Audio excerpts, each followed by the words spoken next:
Yes.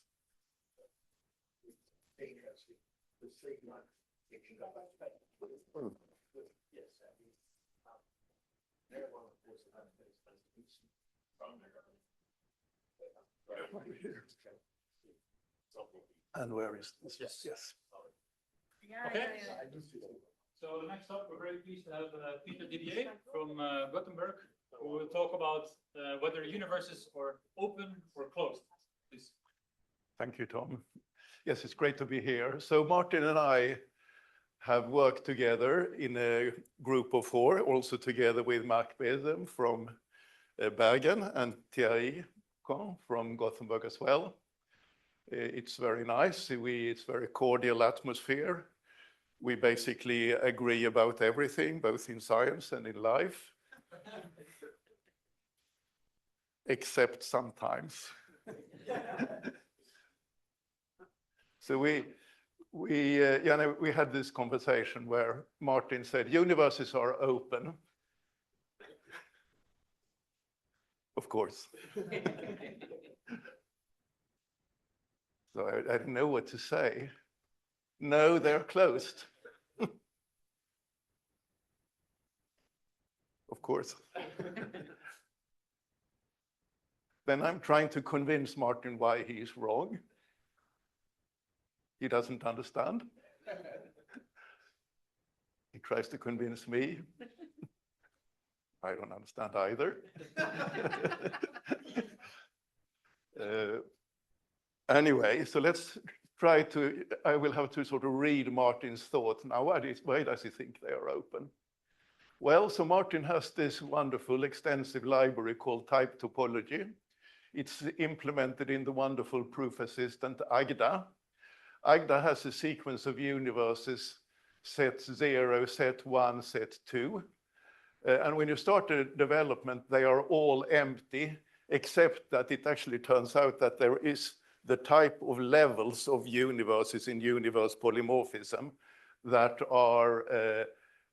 is already from the very beginning in set 0. And then you add new elements to set L by adding new data types. You define things by declaring constructors, and you define them inductively, recursively, or inductively. There is actually a recent option which makes level live in its own universe, which makes it set 0 truly empty from the beginning. So its universe, in this sense, is open. So universes are closed in the sense that universes are really, at least the version a la Tarski, are special kinds of inductive recursive definitions. Inductive recursive definitions are very related, of course, to inductive definitions. It's an extension of that, and they have elimination rules, so they are closed. Well, so now actually, if you think about it, there is not really any deep contradiction between these 2 points of view. They can kind of happily live together. Nevertheless, ever so often you hear people bring up, not only Martin and I, but bring up this question of the openness or closeness of universes, still somehow puzzles people. So I would say that instead, let's try to reformulate the question. So some important questions is, 1, what are good rules for universes in a type theory system? For example, the one underlying Agda. Another important question is, what does it mean that universes are constructively valid? So I think in order to explain this talk, or well, explain type theory, we have to go back to 1986 when Martin Löw formulated his ultimate version of type theory. He had previous published versions in 1973 and 1979. But what was an important movement in the community in the 1980s was the desire for a logical framework. You start with a kind of core theory where you explain issues related to variable binding and substitution. And then you can do, so like for type theory, you can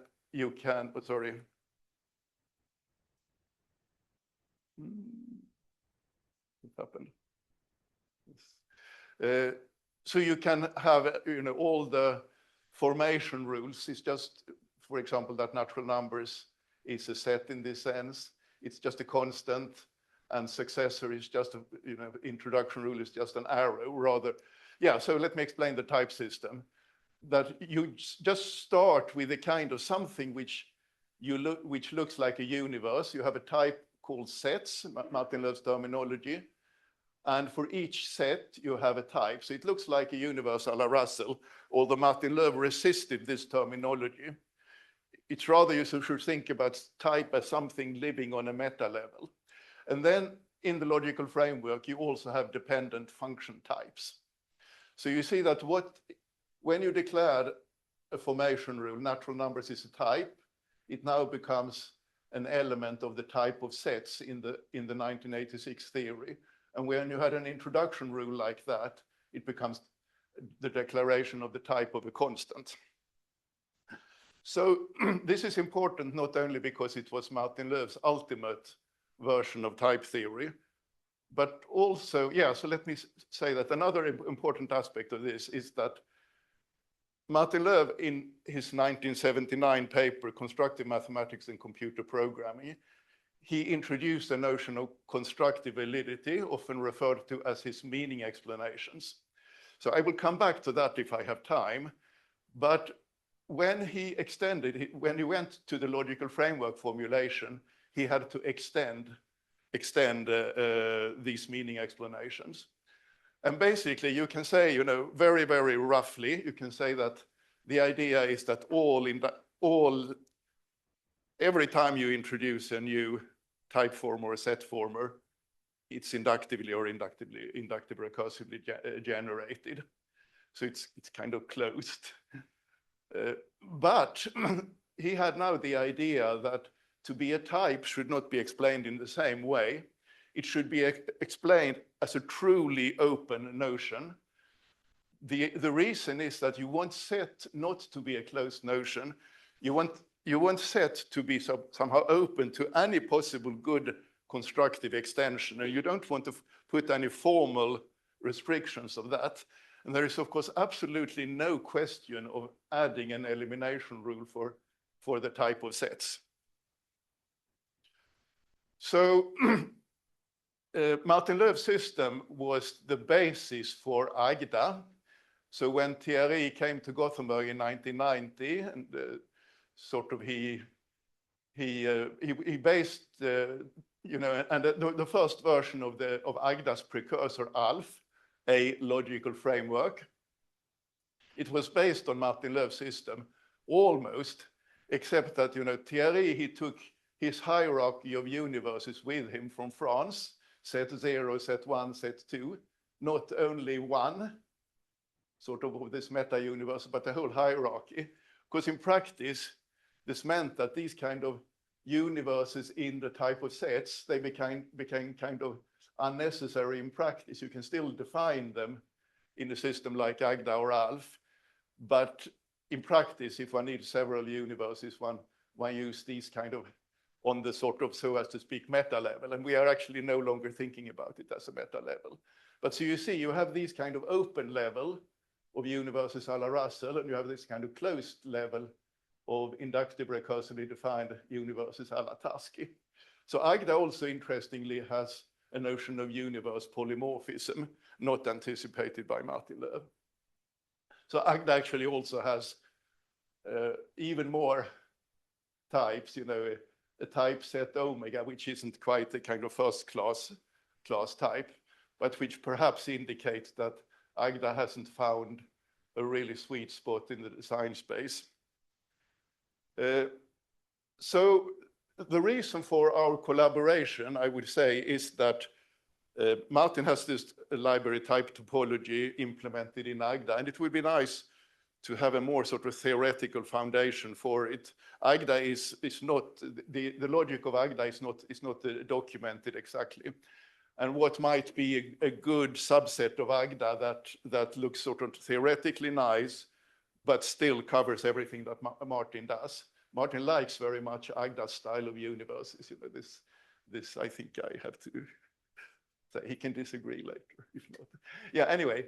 So, and there is also something interesting happening if you look at Martin's type topology library. He changes Agda's notation. So what Agda calls a level, like L, Martin calls a universe and use kind of calligraphic U for it. And instead of A, saying that something is a set at level L in Martin-Löwian terminology, Agda terminology, Agda says that, Martin says that A is a member of U, and then he has this very environmentally friendly notation with the very tiniest dot he could find in the in the Unicode. I chose the most invisible sign there. Yes. White space. Yeah. So he does. The developers will only do with that big white space in Unicode, but they wouldn't. So of course, first of all, I should say, I agree. I think this makes it look really much more nice. So there is some kind of philosophy behind here. So I think, the very first thing to say, which may have been the first reason for Martin to change the notation, is that type topology develops a piece of univalent mathematics. So it's a bit unfortunate to Agda's terminology where set really means small type in some sense, or meta type or something, when an H set is something different in homotopy type theory. Another point is maybe that when we think of the word level, we perhaps think about a natural number. But if we think about the universe in general, it may not just be, something, maybe more universes that are kind of ordered in some kind of linear tower. So this, together we have suggest an approach for this kind of restricted version of Agda, which is, meant to cover Martin's type topology. And the key idea is to make being a universe level a judgment rather than a type.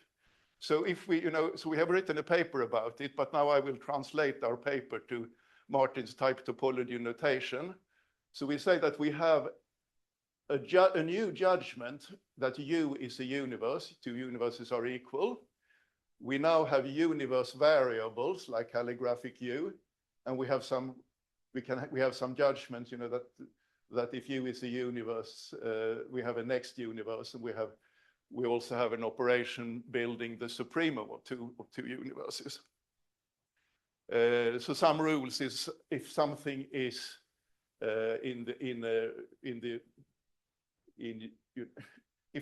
if you have a universe variable, then you have a corresponding type with the U dot, and there is a rule saying that we have natural numbers in every universe. So some other interesting features of our system is that we have no first universe, and Martin modified his library, I believe, so that took away the few instances of the first universe that he had, and it still worked. Interesting. So it means that everything is universe polymorphic. As soon as you use a universe, it must be universe polymorphic. We have universe quantification, and we also developed the theory of universes with universe constraints. Okay, so now since Martin suggests that there is a general notion of a universe, not just a tower of universes, then we might ask, what is that?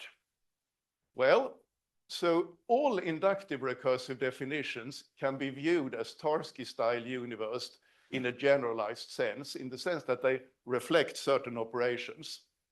So maybe abstractly, universes and inductive recursive definitions are the same.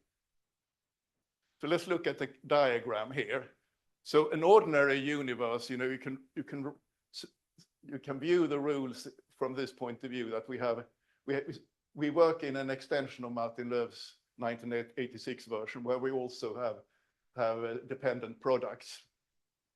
So the rule for sigma says that if we have a binary operation sigma that takes a set and a family of sets, then we can build a new set, the sigma of those two sets. And the rule for the universe closed under sigma is that this is reflected inside the universe, and it's a universe a la Tarski.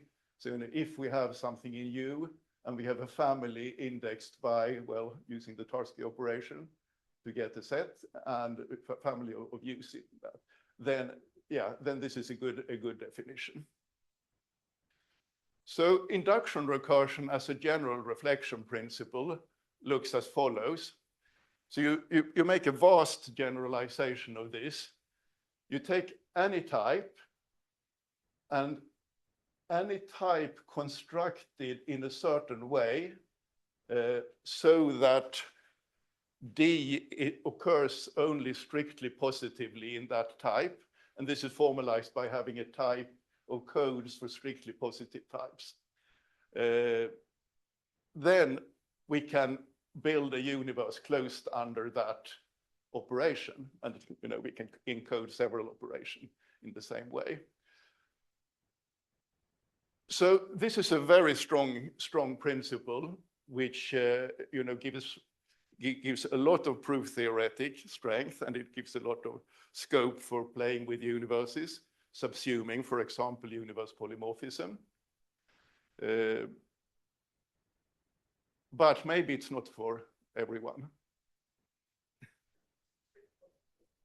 Sorry. Strict positivity, is that something? It's, so it's strict positivity.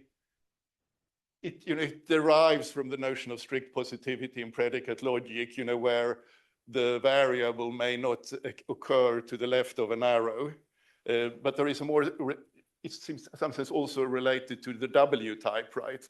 Where you say it occurs in it's a certain restriction of the strict positivity, which so it's a sort of family, or it's a family of x's indexed by something that doesn't depend on x. But this has to be generalized when you have induction recursion, because then the Tarski operator can occur in the negative position.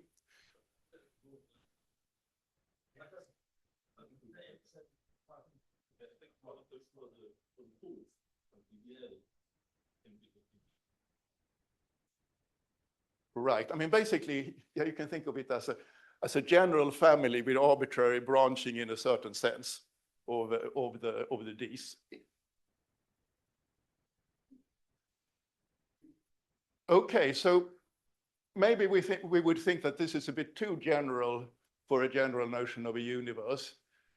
Maybe our intuitive idea of a universe is that it shouldn't reflect an arbitrary operation, but only an operation built from type constructors or set constructors in this way. So some like pi, sigma, plus, natural numbers, etc. So maybe this is our candidate for what it means to be a universe in general. So one of the things that occur as a special case of inductive recursive definitions, and which suggests the proof theoretic strength, is that, if you have an arbitrary function between families of sets and families of sets, this can be reflected inside a universe, U sub f, T sub f, a universe a la Tarski, such that this diagram commutes. And so, for example, you can see that if f is Palmgren's next universe operator, we can build a super universe closed under that. That will be the UFTF in that case. We can go on doing super universes and so on in the same way. So we have all these kind of very strong universes. And then set, what has the character of Malo universe in a way that Anton Zetso introduced, actually independently of my work on induction recursion. He has a Malo universe which becomes an instance of the general notion of induction recursion, but it's the type of sets itself that becomes a Malo universe in his sense. And a Malo universe, so it's closed under all these sub-universes, U, F, T, F. And maybe one comment here is that those U, F, T, F, they reflect arbitrary operations. So if F is not built up from type or set constructors, then actually it's not a universe in that sense that I proposed before. So I want to discuss constructive validity of universes. So Martin Löw has in his 1979 paper this extraordinarily beautiful account of constructive validity, which means that you explain the judgment of type theory. So to be a type, you have some kind, it means that the type has a canonical form, and it's kind of lazy canonical form, so you only require that it evaluates something beginning with a type constructor. And similarly, and then, the premises of the formation rule for the type constructors express certain requirements on the variables. And similarly, the judgment little a colon big A means that A has to have canonical form starting with a type constructor, and little a with a term constructor. And these have to match. So little c has to be a term constructor of big C. And then the premises of the introduction rules express requirements on these variables, A1 AM to B1 BM. And another important thing, which is actually maybe a little bit implicit in Martin Löw's writing, is that checking the validity of judgment leads to a repeated process of lazy evaluation and constructor matching. This process has to be well-founded and can be visualized as a well-founded tree. So for example, for universes, it means that to be, if you first look at what does it mean to be a type in general, well, it means, that it's, for example, U0 is a type in general. I mean, remember, we are now in 1979 theory. So that A computes to the universe constant, or to natural numbers, or to a disjoint union. And then we say that the arguments of the disjoint union, then we have to check that they are types as well. And the clauses for a universe a la Russell are somehow analogous, that, well, it's okay if it computes to a natural number, but of course not okay if it computes to U itself. And then, to a disjoint union, provided the arguments are in the union. So then comes the question of constructive validity of set. And I already said, that to be a member of set, according to Martin Löw, is no longer covered by his meaning explanations in the 1979 paper. But to say that UF is a set is that we have to somehow decide that it is done by a good construction principle. But there is nothing kind of really, really definite about that. And of course, this has puzzled Anton and me. We really want to be followers of Martin Löw, that everything we do should be in the spirit of Martin Löw. So it should be constructive in his sense. But since it's slightly subjective, what is a good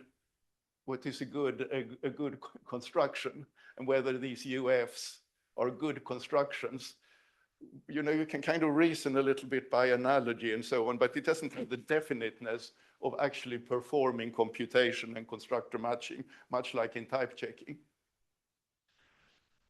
So, and also it's even more subtle, because you could try to say that, okay, now we extend meaning explanations so that also in set, we need to compute things. So there are now canonical sets.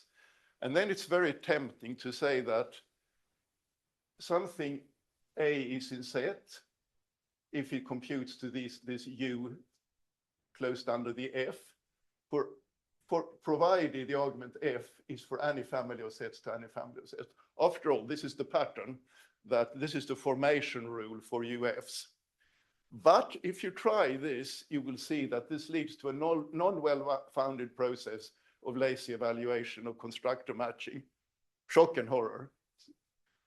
What do we do? Well, we are very happy to see Ulrich Berger here, because there is a way to solve this problem, going back to some conversation with him and Anton many years ago, and it has kind of gone through several stages of understanding. But until we very recently realized that this idea could be used to get a better meaning explanation for the UFs and thus for the Marlow universe. And the idea is that we don't check for all families of sets. It's enough if we check for those which come from the small, the sub-universe, because, well, the formation rule will anyway be justified, because if we know F, we can compute it with TF working on families. So we justify the formation rule in that way.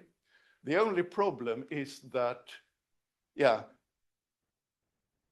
that how do we solve this problem that in the previous picture, that it somehow assumes that we know UFTF, and this typing here kind of dependent on that. And how do we know that when that actually in some sense refers to the type of sets? And this is where Ulrich's idea comes in, that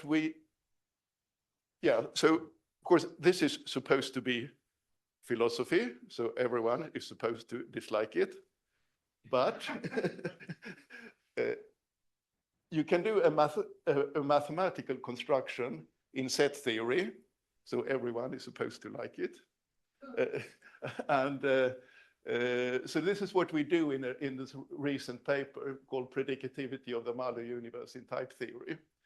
We inductively recursively generate the sub-universes, not only for the well-typed functions F, but for all F. And this is where Ulrich's idea comes in, because this is somehow bringing us a little bit outside type theoretic thinking. And then, we have an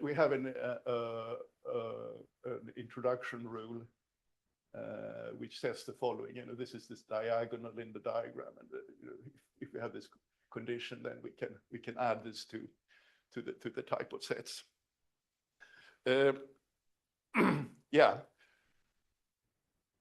So we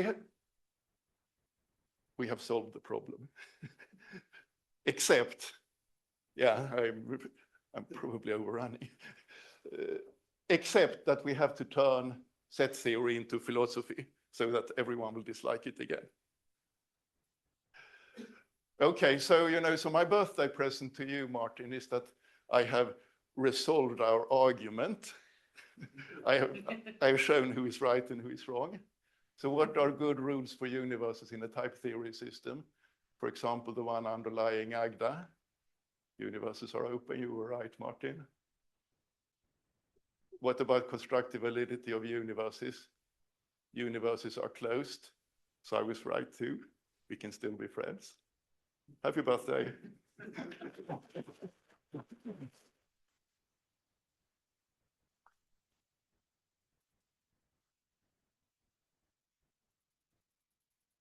There are very pressing question. Yes, Millie. I would like to tell you it would be good to have a definition of what is a predicative entity.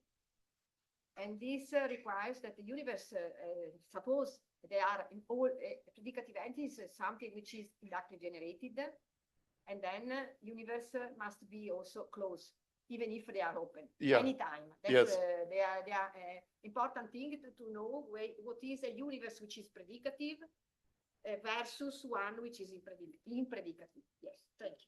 I completely agree. So of course, to be predicative means that you build something up from below as an inductive definition. This is completely right, except that it's completely the opposite. It's because you build a well-founded tree from the root. That's the idea.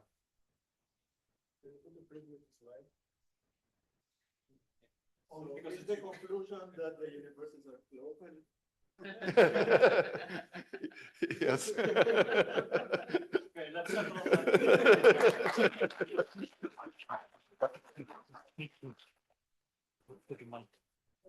Yes. You can also do it. Set up.